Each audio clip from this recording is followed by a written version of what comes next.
If you don't ever want to miss your children's sporting events or recitals or music events, whatever it is, you got to be committed. I don't have kids, so I'm not giving you advice on how to do that, but just as an example, right? Just as an example. So plan, prep, adjust, and overall commitment. Podcast Growth Nation, welcome back to another episode of Podcast Growth University, where we talk all things podcasting all the time. I hope you enjoyed last week's episode number 99, 3 more big interview mistakes I see. It's probably like 6 we ended up going with, but we started with 3. Today, for episode number 100, big 100, how to never miss an episode. So right before I hit record here, I went back and counted. And for Next Level You, so this podcast, we've done 100 weeks in a row, and it's gone by so fast, which is wild. For Next Level University, we are today at like probably 1,700 and maybe 10 episodes or 15 episodes. We started doing 7 episodes a week as of July 1st, 2021. So we have done over 1,000 episodes in a row without missing a single one. How is that possible? How is that possible? How is it possible to do an episode every single day for, it'll be 3 years next month, without ever missing? An episode every day without ever missing for 3 years. Obviously, we started at 1, and then we went to 2, and went to 3. So by the time we got to 7, it's not like we went from 1 episode a week to doing 7. I think we went from 5 episodes a week to 7. It just made sense. It's like, we're already doing 5. We might as well just add another one. Another 2. So I want to put that out there. It's not like we started with 1 and then jumped to 7. That would be, my goodness, I can't imagine doing that. But it's probably not as hard as you might think. Number 1, this is my full-time job. Many of you out there, I know you have 9 to 5s or whatever hours you work, and this is your hobby and your passion and the side project. So get rid of this 7 episode a week thing. Don't worry about that. But the fundamentals remain the same. So as I mentioned in last episode, in episode number 99, as I'm recording this episode, right, I'm recording this on May 9th. It's 11:21 a.m. I've already recorded the 2 previous episodes today. So today I recorded 3 episodes. I recorded number 98, number 99, and number 100 because I'm going to be traveling for the next 2 weeks, and I might not be able to record. I could bring my little mic with me. I'm not bringing my camera with me, but I could just record on my laptop if I wanted to. I don't know if I want to, so let me plan ahead. That's number 1. How to never miss an episode? Plan. What is your favorite show? If your favorite show was Game of Thrones, I think it was on Sunday night. I didn't watch it. I was traveling a lot for work back then, so I wasn't watching Game of Thrones. But when that show is coming on, you know. Maybe it's not like actually in your calendar, but it's in your mental calendar. You know. I'm a huge fan of UFC. I'm wearing my UFC sweatshirt for all 3 of these episodes. It's usually on, it's Saturday. It's on Saturdays, and it's usually 7 p.m. 6 p.m., 7 p.m., depends. That's usually when it starts. Sometimes they have earlier cards. Sometimes they have kind of later cards, but it's usually 7 o'clock on Saturday. Football. 1 p.m. Sunday, 4 p.m. Sunday, 8 p.m. Sunday? Again, I don't know because I don't watch a ton. My thought behind this is it's because we plan. It's because we plan for those things. We know when they're happening. So for us, now again, I understand circumstantially it's not as easy for everyone, and it's not as available and as possible. But it used to be 11 a.m. until 7 p.m., our calendars on Monday were completely blocked, and Alan and I would meet for that entire time, and we would try to get all 7 episodes done. Did we always do that? No, because there's a lot of other things going on in the business, but we'd get at least enough done to make our life easier. So that's number 1 is planning. When are your episodes scheduled? Are they scheduled for Monday at night after work? Are they scheduled Saturday morning before the kids get up and the family gets up? When are your podcast episodes scheduled? Planning is number 1. So I planned to take this time today to record 3 episodes because I didn't know if I'd be able to do it when I'm in Scotland. So I planned. That was number one. Okay. Number two is prep. What do you need to do to make sure the episode actually happens when it's supposed to happen? Where is the biggest resistance for you? Is it getting the guest? We'll talk about that a little in step 3. Is it getting the guest? Is it setting up your equipment? Is it coming up with the topic?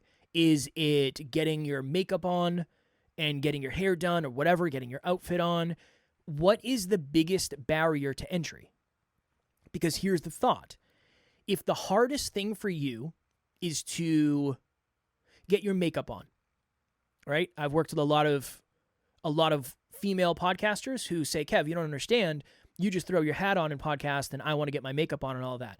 I don't understand what it's like for sure. I like to throw my hat on, but let's figure out how we can make that easier. Okay. Let's say you're going to do 2 solo episodes and you're going to do 2 guest episodes a month. When you sit down, let's just get made up once and do both of our solo episodes. And then we can always add in intros and stuff later. And then you only technically have to do that once instead of twice. Your guest episodes, that's up to you. You're still probably going to have to get made up if that's what you decide you want to do. And it's probably, I won't say it's impossible, but it might be hard to book 2 guest interviews on the same day. But that's what I would try to do. And then that way you literally only have to get prepped 1 day a month or 2. If you could do all of your episodes in 1 day, I guess that would be the ideal scenario, but not everybody has that type of time. If you could do all of your episodes, if you could do 4 episodes in 2 days and you only have to get made up twice, that might be ideal. So I understand that not everybody has the same circumstances. So the reason I use that as an example is I think figuring out where the barrier to entry, where the resistance is. For me, I have a studio at my place. The camera's always set up. The lights are always set up. The mic's always set up. I plug it into my laptop, and I'm good to go. Right? I have a big screen TV behind that I have my notes on. I have a very good setup, which decreases the resistance for me to do it. It's not like I have to set up my mic every time. So maybe for you, you can lean into that a little more.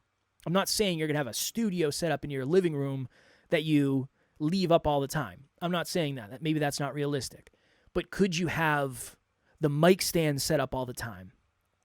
Or the camera stand set up all the time? Or your lights set up in a certain way? I have my lights on my ceiling. That way I don't have to ever worry about moving them. Just as a thought. So I consider that all prep. What is the hardest part of recording the episode for you? For many people, it's not the actual sitting in front of the mic, it's the stuff that leads up to that. So how can we streamline that process? How can we make the resistance as low as humanly possible? So that's number 2. And then number 3 is adjust. So we plan, we prep, sometimes crap hits the fan, and then we have to adjust. This is what I tell people all the time. This happened recently with a client. She was supposed to do an episode with someone. It was her first real episode. And it was a live stream, and this person couldn't come. Something happened last minute. And she said, oh man, I'm going to miss my first episode. I said, just do a solo episode. Just jump on there. Your show is about empowerment and self-improvement. Just jump on there and talk about how sometimes you have to pivot, and pivoting can be super empowering. And just do that. Adjust. Adjust to the fact that the guest canceled. Adjust to the fact that your lights blew out. Adjust to the fact that your camera's not working. Adjust to the fact that maybe your mic's not working. I just wanted to take a quick second and give a shout out and a huge thank you to Next Level Podcasting Solutions, Kevin and his team. They have been incredible to work with, very flexible, on the spot with any questions that I have or any concerns that I have. When I first started out my podcast, I was doing everything on my own. I have no editing background. I have no podcasting background. I knew nothing about it. And so I was bootstrapping all of this myself while I was still trying to take on my role as a full-time mom. And once I met up with Kevin and we had these discussions and I got on board with adding an editing team, Oh my goodness. It just lifted this weight off of me. It lifted my time that I was spending doing my editing. And in the beginning, full transparency, when I was editing just my individual recordings, it was a little more manageable, not super manageable. And then when I started doing my interviews for the podcast, it was hours upon hours of me doing the editing that didn't include any of the promotional material that I am now getting from Kevin and his team. It wouldn't have been sustainable. I would not have been able to keep up with that. So I recommend Kevin and his team. They have done wonderful work in helping me grow my podcast. I have really enjoyed working with the editing team, and it definitely feels like more of a team environment versus me hiring them to do a specific job. I mean, we all work collaboratively on the projects that I have, and I have these crazy ideas sometimes, and they come up with a solution to fit my needs. I can't recommend them enough. I really enjoyed working with them. Kevin and the Next Level Podcasting Solutions, thank you so much for the work that you have done in the past and are continuing to do for me. I'm growing this community and growing this platform with a beautiful team that is working for me and with me to see my vision and help that come to life. So thank you again so much. I really appreciate you guys. I've had clients who would travel and they would text me and say, hey, Kev, I wanted to record a podcast episode. Can I just do it on my cell phone? Can I just hold up my phone on video and just record an episode that way? And I said, under normal circumstances, I would say that's not ideal, but I would rather you have that than miss an episode. Yeah, do it. And it might only be a 7-minute episode, but it's different. Is it the highest quality? No. But I think oftentimes adjustments are not. If you have to choose between doing a 70% episode and a 0% episode, I will choose the 70% episode every time. Because it's not like a movie. It's not like a movie where I'd rather you just push it back a month and then do it later. It's different. It's different. So that adjustment thing, it might feel like you're going backwards if you do a solo episode, but your audience would rather you be there than not be there. That I'm certain of. And because you don't want to break trust with people.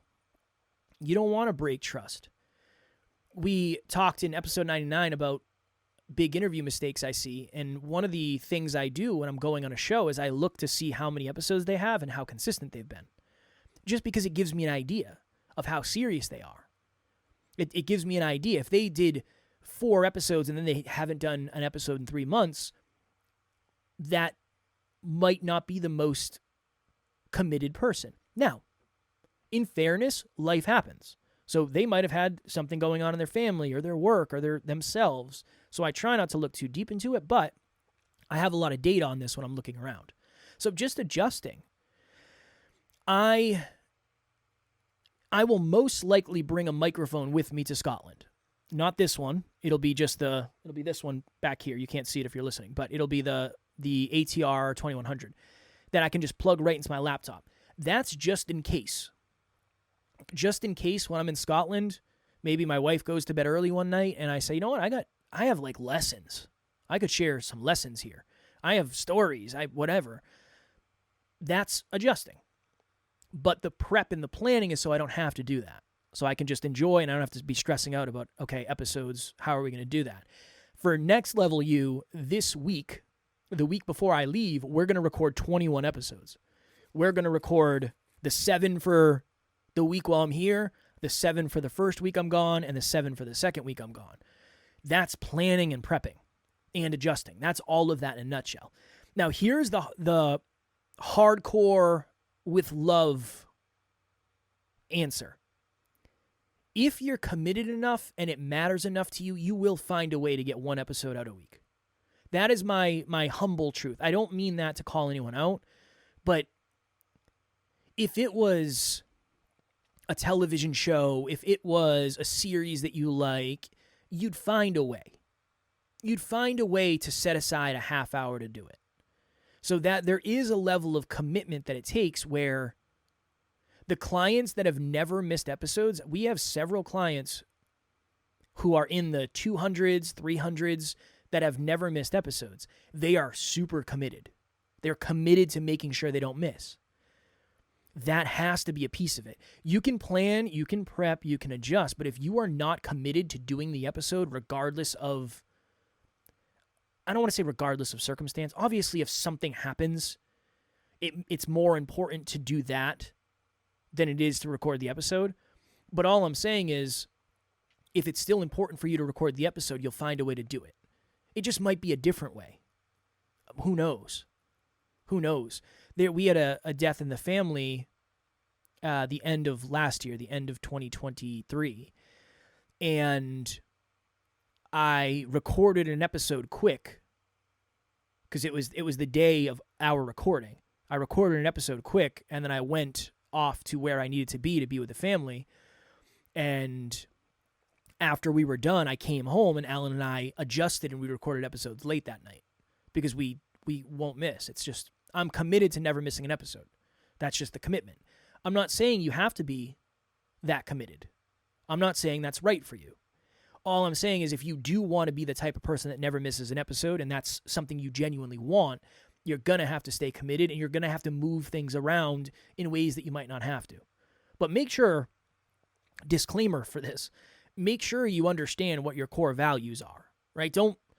If it's not as important to you, don't put the podcast ahead of R&R. Don't put the podcast ahead of family, whatever, date night, kids stuff, whatever it is.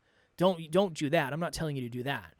But I'm just saying you got to be super committed, just like anything else. If you don't ever want to miss a workout, you got to be committed. If you don't ever want to miss your children's sporting events or recitals or music events, whatever it is, you got to be committed. I don't have kids, so I'm not giving you advice on how to do that. But just as an example, right? Just as an example.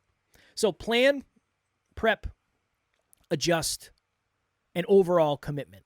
Planning, make sure you're using your calendar. Nobody can book on my calendar on Monday. Adjust. We already have the plan. The prep is included in the plan for us, and if something came up, we would adjust. But the through line of commitment is there always. So from my perspective, what's worked for us and what's worked for many other clients is that this is how to never miss an episode. It's to plan, it's to prep, it's to adjust, and then it's to stay committed throughout the process. Where is the resistance? For most people, the resistance isn't recording the episode. That's not where it is. The other thing, and again, this is not a plug for us. Whatever this is, do it what makes the most, do it the way that makes the most sense for you. How to never miss an episode is to get rid of the stuff that you don't like doing. So if you have extra money and you're not bootstrapping the podcast, say you have a 9-to-5 that you actually enjoy, but you love podcasting too, pay someone to do the editing, pay someone to do what you can afford to pay someone to do, because that way you're more likely to be consistent because you're only doing the stuff that you like. Again, not a plug for us. We do that if you need help, but find whatever option works best for you, whatever resource works best for you. That is why most people end up quitting. It's because it's like the gym. Everybody wants the results. We like the results. We just don't always like the process, which is weird because that's why we don't end up getting the results. I think podcasting is very similar. I love talking into the mic. I didn't enjoy as much audio editing and video editing. I actually didn't mind it. I just got to the place where I couldn't do it all and everything else, right? So just as a thought. I don't think we have anything else. Just don't be afraid to adjust. Don't be afraid to be flexible. If your guest cancels on you in last minute, it doesn't mean you can't do an episode. Do a solo episode. Talk about it. Talk about how it made you feel. Talk about the lessons you learned from it. Talk about how it made you get outside your comfort zone. Whatever it is. It's better for you to show up than not to show up. Because we only have you might start with 100% trust with your audience, but every time you miss, it's going to go down. And it's very hard to help people when the trust is going down. Shout out to each and every one of you. Thank you for being along on this journey, episode number 100. I appreciate it very much. This is something I probably don't do enough, and I encourage all of you to do it more than I do. If you have found value in this podcast and you would be willing to leave it a review on Apple or Spotify or whatever your podcast platform of choice is, it would mean the world to me. I appreciate that very, very much because I know how important that is. When we go on Amazon, we look at reviews. It's the first thing we do. People are going to be doing that for your podcast as well. So make sure you're asking your audience after you've added value for that. Again, the reviews don't help the algorithm, but they do help perception. And perception is a big thing in marketing. So if this podcast has helped you, has raised awareness, has made you laugh, whatever it is, and you'd feel aligned leaving a review, even if it's just a 5-star review and you don't have to write anything, whatever's aligned, I'd appreciate that very, very, very much. All right. As always, podcast breakthrough sessions are available. Link will be in the show notes, totally free. I just want to add value. Next week, for episode number 101, one spot you need to be looking at but may not know about. It's a website, it's an app, it is a resource that we all will have access to, but many of us don't really know about it / how to use it because it's not talked about a ton. Some of you might not. Either way, we'll make it valuable. Until next week, keep on crushing it, keep on podcasting. I hope everybody is enjoying the journey. I hope you're feeling more comfortable. I hope your sentences feel better. I hope you're not using filler words, whatever it is. We'll talk to you all next week.